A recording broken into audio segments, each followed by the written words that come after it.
Hello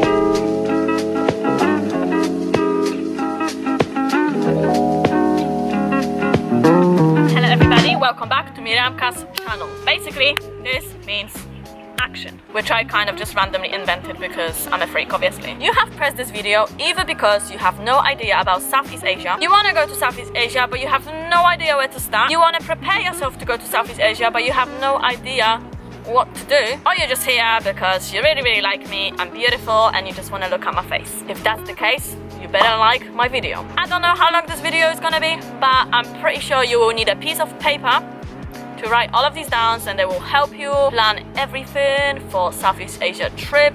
And basically I have for you 15 different things that you should do before you leave your country, and there are practical things. And by the way, if I miss anything out, let me know in the comments down below so we can talk about it or answer those questions for you as well.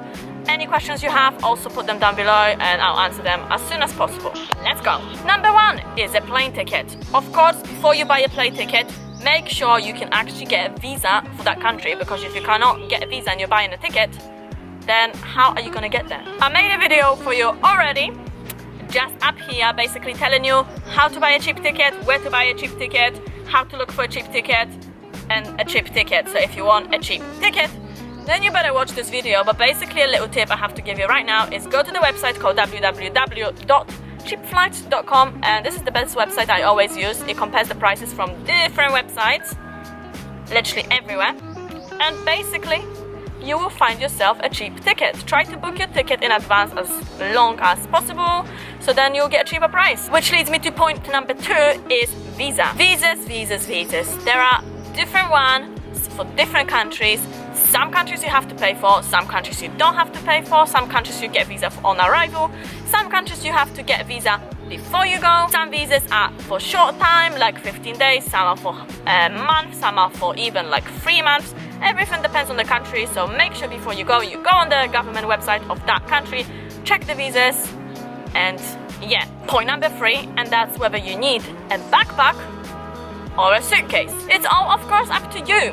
What I would recommend you getting is of course a backpack, because all you have to do with a backpack, put it on your back and stroll along wherever you want to. You can walk on beaches with your backpack, you can walk on a dirt road with your backpack, you can take your backpack on a scooter.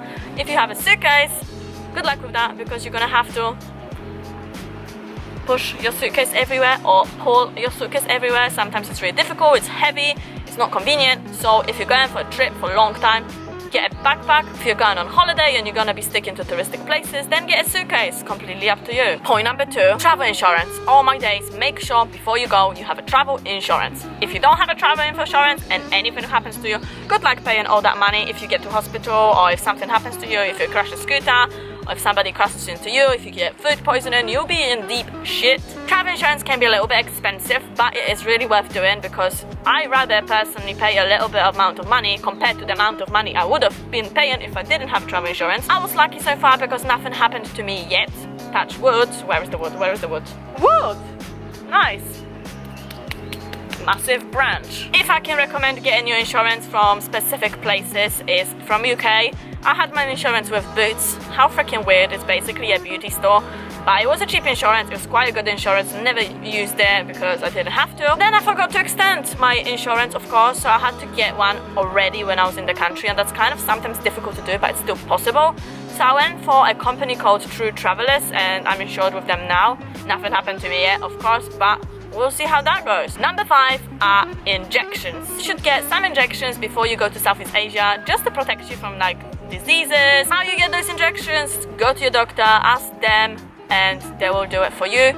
In UK, you get it for free if you're a UK citizen, or maybe another citizen, I'm not sure as well. Which then leads us to point number 6 is malaria. Many of you are probably going to be asking yourself, so what about malaria? Basically, I went to Thailand, Cambodia and Malaysia, and the places that I was visiting don't have malaria. Doctor will ask you where exactly are you going, and you might require malaria tablets, but for my case, the doctor told me you don't really need it, so why would I buy and spend money on something that I don't really need? But make sure you check what countries you're going to, whether you need them. But I know so many of my friends travel all over Southeast Asia and they didn't have any malaria tablets. Nothing happened to them. Point number 7. there is a special card that you can take with you abroad. Basically, that card will allow you to have money on it. It's called a traveling card, and you can take out money from there and whenever you want to. It's another kind of safe way to carry your cards abroad. I don't know a lot of information about this. All I know is that's really beneficial because sometimes you don't have to pay any money for taking out your money from bank account. However, the country I was visiting, so like Cambodia, Thailand, automatically charges you anyway. It doesn't matter what card you have. The card that I would recommend, it's called the Caxton, which I will link down below, blah blah blah blah blah, because they don't charge you nothing for getting the card. All you have to do is go online, apply for it, you'll get the card within like 2, 3, 5, 4, 6, 7, 8 days. Easy peasy. But another recommendation is have like as many cards with you as possible. Spread your money around. So if somebody takes this card, you have this, and this card with you. So spread your money around. Point number 8. Passport copies. I would recommend you having passport copies, about 3 hard copies, hidden around somewhere in your suitcase. So I usually have 1 on me in my normal bag, 2 hidden in my backpack, 3 hidden in like my first aid kit pocket or something like that. Because if somebody steals your passport, then you're in deep shit. How are you gonna prove it's you? How are you gonna like, it's just an easier way to prove that it's you by showing them your copies. And another thing is, scan a copy of your passport and email it to yourself, so you always have it on your email. Basically, if somebody steals all of your shit, then you can go on your email and find it there. However, if somebody hacks your email as well, then that's kind of going to be a little bit difficult. Awkward. Number 9. Don't forget to tell your bank that you're leaving the country. Otherwise, if you go out there, you're going to try to take money out of your bank accounts. They'll be saying no. And basically, what are you going to do then?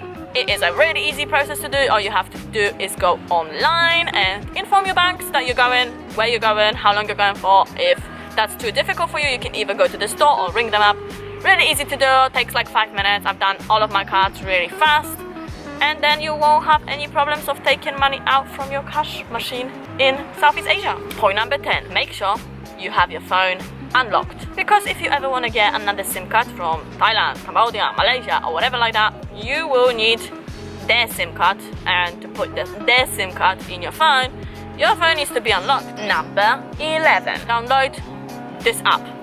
This app is called Maps.me. It's the best application that you will use around Southeast Asia to find any specific location or your hostel or anything like that. Basically, you don't have to depend on Wi-Fi and you can use it offline. So that's basically for every single backpacker, because here we hardly have Wi-Fi, let's face it, and unless you have money and you buy SIM card with loads of data and you just use that. Number 12, make sure you have adapters ready for you. Here are adapters for Southeast Asia. This one is Thailand and this one's also Thailand, but I have used it in Cambodia. Make sure you have some adapters. Make sure you research the countries that have different adapters and what adapters you need. But basically, these are pretty much 2 of the ones that you need. This is the same as this, but this one is, as you can tell, this one's normal, like circly one, and this one is more straight. That makes any kind of sense.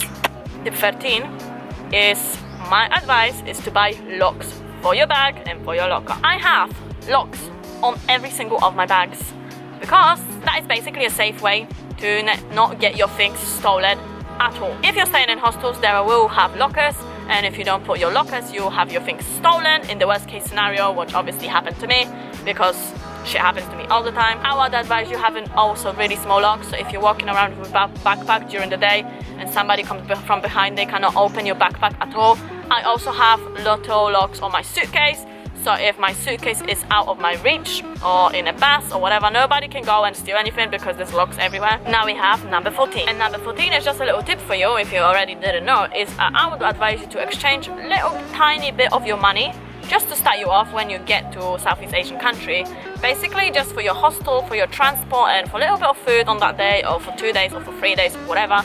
Then when you're there, you can always take out money. It's completely up to you. And we have the last tip, of course, is to book your accommodation for a few first nights, because you don't know if it's going to be busy or not. You don't want to be looking for your hostel like a headless chicken on that day. Shit, where's my hostel? Where's my hostel? What hostel shall I take? No point for that, so just book it.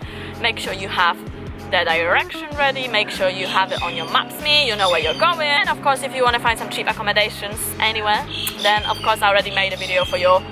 Just here at the top in this link is how to find cheap accommodation, where, how much money you need, websites and things and blah blah blah blah blah blah. And that is it for this video. Thank you for watching. I hope you enjoyed. I hope some of these tips will help you get started. You won't have to worry about things as much. And if you have any comments, any questions, then leave them down below.